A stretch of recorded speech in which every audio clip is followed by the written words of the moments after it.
वर्तमान सरकार विभिन्न विभाग सहित विभिन्न विभाग को संपर्क संयुक्ति करुँची।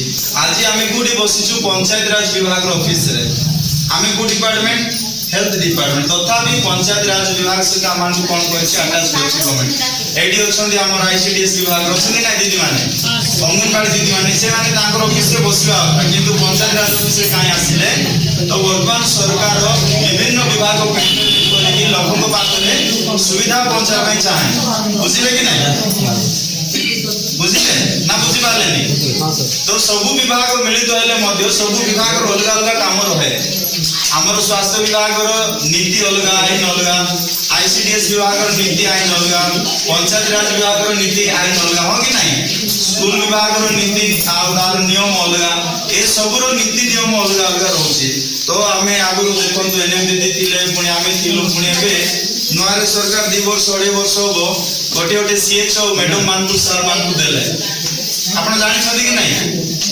अच्छा 65 जो मैडम अच्छा सीएचओ मैडम तांग जानि ना नहीं वेरी गुड सभा सिंह जो मैडम अच्छा तांग जानि नहीं 10 वर्ष पूर्व थिले कि 5 वर्ष पूर्व ही नथिले किंतु सरकार भाबिले स्वास्थ्य सेवा को आउ टिके लोकन को पाखु को पहुंचाइबा पई आ गोटे नुवा पोस्ट देले सी एबे आपण माने देखंतु नॉर्मल कोनसी गोटे साधारण ज्वर थंडा काश होला रामगिरी दौड़िया अपेक्षा आपण को सभा सिंह रे मिलला कि नहीं मेडिसिन मिलला कि नहीं आपण को 65 जो अनार सिंह पट्टू रायका साइड जो गां गुडा अछंती रामगिरी होला 8-10 किलोमीटर हो कि नहीं तापर जो आपण 65 पहुंचले नॉर्मल हाल को आपण किछि मेडिसिन नहीं किछि विषय आपण स्टॉक करि पाबे कि नहीं तापर आपण रामगिरी जाने की असुविधा नहीं तो वर्तमान देखंतु सरकार जो डिजिटल सब विषय को तो आधार पुणी फोन नंबर सब लिंक कर तो आम आपन को गोटे जदि ओआरएस पॉकेट भी देउछु ताले आधार नंबर मांगुछ गवर्नमेंट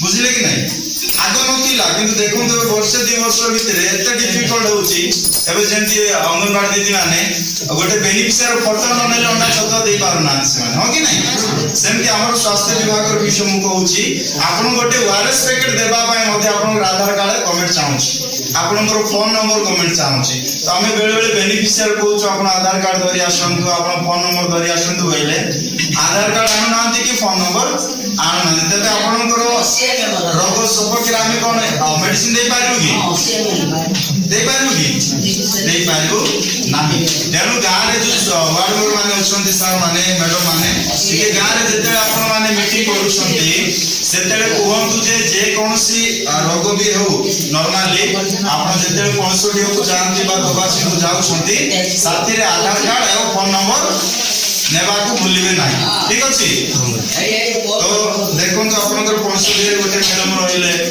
पुणी दबासी रे गोटे मैडम रहिले आमो पाखरे 106 मेडिसिन रोछ केतडी हां 106 पछाड़ सुबा जावनी दीदी माने केतडी मेडिसिन घंटाडी कहबी मात्र जे आ कोन न घंटाडी कहबी काय माने ओके कहबी ना घंटाडी सुनिया पड़ियो ना 2 वर्ष परे आसी पुनर्वार कहबो हां केतना मेडिसिन रोची 106 टा रोची 106 टा मेडिसिन मन राजी आसीला तार एक्सपायर डेट थिबो कि नाही वर्ष कि 2 वर्ष परे सेटा नष्ट होबार डेट थिबो माने कर 106 टा मेडिसिन नेबा पय आपन माने जदि आसीबे नाही से मेडिसिन सरकार फेरे नेबे कि कोन हो सेटा बुझिला कि नाही बेकार रोग नष्ट हो कि नहीं आपन कहबे आ के जीवो दवा सिंह के जीवो कौनसे जदि कहबे से 106 प्रकार मेडिसिन जोटा आछी नष्ट होला पर हम उल्टा पठै देउछु कोठको पाला खंड को आ किछ फायदा आसी लागी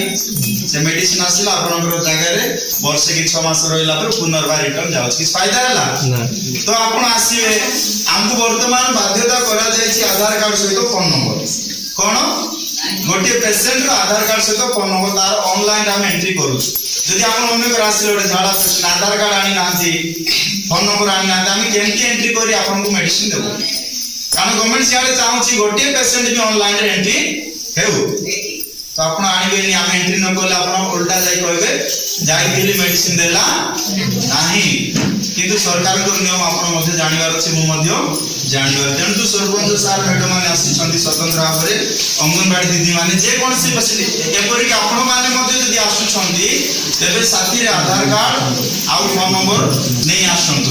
ପୁଣି ଦେଖନ୍ତୁ ମୋର କାମ ପୁଣି ଏନଏମ ଦିଦି ମାନଙ୍କର କାମ, ଆମର କାମ ସ୍ୱତନ୍ତ୍ର ଫିଲ୍ଡରେ, କୋଉଠି କହିଲେ ଫିଲ୍ଡ ଆପଣଙ୍କର ଗାଁରେ।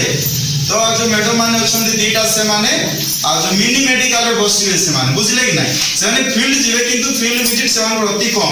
ଆମେ ଯେମିତି ଫିଲ୍ଡ ଭିଜିଟ୍ କରିବୁ ଆମର କରି ସେମାନେ ଫିଲ୍ଡ ଭିଜିଟ୍ କରିବେ ନାହିଁ। ତ ସେମାନଙ୍କର ଗୋଟେ ସମୟ ରହୁଛି, ବୁଝିଲେ କି ନାହିଁ, ଖୋଲିବା ସମୟ 9ଟାରୁ 2ଟା ଯାଏ। କେତେଟା? 9ଟାରୁ 2ଟା। ବାଇ ଚାନ୍ସ କଣ ଅସୁବିଧା ହେଲେ 9ଟା থেকে 10ଟା হবো, 2টা ଯାଏ। 2ଟା ପରେ ସେମାନେ କଣ କରିବେ ନା ଫିଲ୍ଡ ଭିଜିଟ୍ କରିବେ। ଆପଣ 4ଟା ବେଳକୁ ଆସି ମେଡିସିନ ମିଳିଲାନି ବୋଲି କହିଲେ ହବ, ଟିକେ ମନେ ରଖନ୍ତୁ। କେତେଟା ଟାଇମ କହିଲେ? 9ଟାରୁ 2ଟା। ବେଳେବେଳେ 9ଟା ଅଧେ ହେଇପାରେ ନାହିଁ, 9ଟା ବୋଲି ଆଜ୍ଞା କହିଲେ କାହିଁକି 9ଟାରେ ଖୋଲାନି ବୋଲି ଆପଣ ଭାବିବେ ନାହିଁ, ବୁଝିଲେ କି ନାହିଁ। ତ 9ଟାରୁ 2ଟା, 2ଟା ପରେ ମ୍ୟାଡମ୍ ମାନେ ଫିଲ୍ଡ ଭିଜିଟ୍ କରିବେ। ଆପଣ 2:05 ଗଲେ ମଧ୍ୟ ପାଇପାରିବେ ନାହିଁ। 2ଟା ପରେ ମଧ୍ୟ ଅନେକ ଅନଲାଇନ କାମ ଅଛି, ସେମାନେ ଉଦୟଗିରି ଯାଉଛନ୍ତି 2ଟା ପରେ। ତେଣୁ 2ଟା ପରେ ଆଉ ଆପଣମାନେ ଆସିଲେ ମଧ୍ୟ ମେଡିସିନ ମଧ୍ୟ ପାଇବେ କି ନାହିଁ ଗ୍ୟାରେଣ୍ଟି ନାହିଁ। ଠିକ ଅଛି, ଟିକେ ଧ୍ୟାନ ଦିଅନ୍ତୁ ନା। ଟିକେ ବୋର ଲାଗୁଛି ବନ୍ଦ କରିବେ। 9ଟାରୁ 2ଟା। ସଣ୍ଡେ ହଉଛି ଛୁଟି ଦିନ, ସବୁ ବିଭାଗର ସଣ୍ଡେ ହଉଛି ଛୁଟି ଦିନ, ବୁଝିଲେ। 4ଟା ସଣ୍ଡେ ଗଲା। ପୁଣି ଶନିବାର, ପ୍ରତି ଶନିବାର ଆମର ସପ୍ତାହରେ ଥରେ ଆମେ ଯାହା କାମ କରୁଛୁ ତା ରିପୋର୍ଟ ଦେବା ପାଇଁ ଯାଉଛୁ କୋଉଠକୁ? ରାମଗିରି। 4ଟା ଶନିବାର ଗଲା କି ନାହିଁ?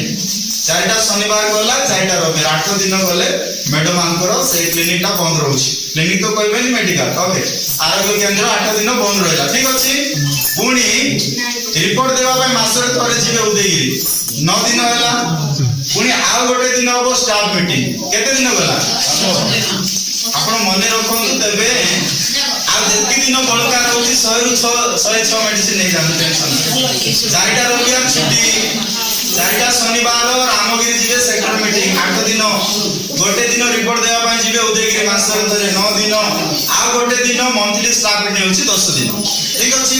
ଏ 10 ଦିନ ବ୍ୟତୀତ ଆଉ ଯଦି ଇମ୍ପୋର୍ଟାଣ୍ଟ କିଛି ମିଟିଂ ରହେ, ସେମାନେ ଦିନେ 2 ଦିନ ପ୍ରତି ମାସରେ ପାଳେଖଣ୍ଡି ଯାଆନ୍ତି। କାରଣ ନୂଆ ବିଷୟ ଆସୁଛି, ସେମାନଙ୍କୁ ଟ୍ରେନିଂ ନେବାକୁ ପଡିବ। ଠିକ ଅଛି। ତ ପାଖାପାଖି ଆପଣଙ୍କର ପ୍ରତି ମାସରେ 11ରୁ 12 ଦିନ ସେମାନଙ୍କର କ୍ଲିନିକ ବନ୍ଦ ରହିବ। ମାନେ ସେମାନେ ଯୋଉଠି ବସୁଛନ୍ତି ଆରୋଗ୍ୟ ସେଣ୍ଟର ବନ୍ଦ ରହିବ। ଆପଣ ରବିବାର ଦିନ ଆଗେ କହିବେ ନାହିଁ କାହିଁ 9ଟାରୁ 2ଟା ବୋଲି ଆଜ୍ଞା କହିଲେ, ସେଦିନ ଏତେ ବଡ ପାଟରେ ବନ୍ଦ ହେଇଛି, ହବ କି ଆଜ୍ଞା? ଏବେ ଆମେ ବାଇକ୍ ଚଲଉଛୁ, ବାଇକ୍ ଚଲେଇ ପୁରା 500 କିଲୋମିଟର ଡାଇରେକ୍ଟ ଚଲଉଛୁ କି? ବେଳେ ବ୍ରେକ୍ ଲଗାଉଛୁ, ଗାଡି ଥଣ୍ଡା ହବ ବୋଲି। ସେମିତି ଆମେ ଯେତେ ମରି ପଡି କାମ କଲେ ମଧ୍ୟ ସବୁ ସରକାରୀ କର୍ମଚାରୀଙ୍କୁ ଟିକେ ବ୍ରେକ୍ ଥଣ୍ଡା ଦେବା ପାଇଁ ରବିବାର ଗଭର୍ଣ୍ଣମେଣ୍ଟ ଛୁଟି ଦେଇଛି। ଠିକ ଅଛି। ତ ସେମିତିରେ 10ରୁ 12 ଦିନ ସେମାନେ ଆପଣଙ୍କର ଓପିଡି ଟା ବନ୍ଦ କରିବେ, ଏଟା ସୁନିଶ୍ଚିତ। ତେଣୁ ଆପଣ ଶନିବାର, ରବିବାର, ପୁଣି ଆଉ ଯୋଉ 3-4 ଦିନ ରହିଲା ସେ ଦିନ ମାନଙ୍କରେ ଯାଇକି ଅଯଥା ମେଣ୍ଟାଲି ହାରାସ ହୁଅନ୍ତୁ ନାହିଁ। ଯିବା ପୂର୍ବରୁ ଆପଣ ମାନଙ୍କର ଆଶା ଦିଦି ମାନଙ୍କର ସହିତ ପରାମର୍ଶ କରନ୍ତୁ ଯେ ଆଜି ସିଏସ ମ୍ୟାଡମ୍ ରହୁଛନ୍ତି କି ନାହିଁ ଆରୋଗ୍ୟ ସେଣ୍ଟରରେ, ବୁଝିଲେ କି ନାହିଁ। ତ ଗୋଟିଏ ମନେକର ମାଟି ଗଲେ ନ କହିକି ଆଶା ଦିଦି, ସେଠି ଗଲା ପରେ ଦିଦି ଯାଇଥିବେ ମିଟିଂ କୁ କି ଟ୍ରେନିଂ କୁ, ସେ ହାରାସ ହେଇପାରିବେ କି ନାହିଁ। ମନେକର ରାଇସିଂରୁ ଗୋଟିଏ ମାଟି ଆସିଲେ, ବୟସ୍କ ମା, ଏତେ ଦୂର ଆସିଲେ ଚାଲି ଚାଲି ଆସିବେ, କଣ ଦବା ଯାଏ। ନହେଲେ ଆପଣଙ୍କର ଦେଖନ୍ତୁ ରାଇକା ସାହି ଗୋଟେ ବୁଢୀ ମା ଆସିଲେ 65, ନହେଲେ ପଟୁରୁ ଆସିଲେ, ତ ସେଦିନ ଦିଦି ମାନେ ନଥିଲେ ସେ ହାରାସ ହେଇଯିବେ କି ନାହିଁ। ତେଣୁ ଯେକୌଣସି ଗାଁରୁ ଗୋଟେ ପେସେଣ୍ଟ ଯଦି ଆସୁଛନ୍ତି ଆରୋଗ୍ୟ କେନ୍ଦ୍ରକୁ, ତାହେଲେ ପ୍ରଥମେ ଆଶାଙ୍କର ପରାମର୍ଶ କରି ଦିଦି ଅଛନ୍ତି କି ନାହିଁ ଆପଣ ମାନେ କନଫର୍ମ ହେଲା ପରେ ଆସିବାଟା ଚେଷ୍ଟା କରନ୍ତୁ। ଠିକ ଅଛି। ତାଙ୍କ କାମ କହିଦେଲି। କେତେ ପ୍ରକାର ମେଡିସିନ? ସମୟ ଖୋଲିବାର 9ଟାରୁ 2ଟା। ସଣ୍ଡେ ବନ୍ଦ, ଶନିବାର ବନ୍ଦ। ମାସରେ ଗୋଟେ ଦିନ ରିପୋର୍ଟ ଦେବା ପାଇଁ ଯିବେ, ଆଉ ଗୋଟେ ଦିନ ମନ୍ଥଲି ମିଟିଂ ଅଛି, ଆଉ ଗୋଟେ 2 ଦିନ ରହୁଛି କଣ ନା ଆପଣଙ୍କର ଡିଷ୍ଟ୍ରିକ୍ଟ ଲେଭେଲ ଟ୍ରେନିଂ। ଠିକ ଅଛି। ଯେହେତୁ ନୂଆ କାମ ଆସୁଛି।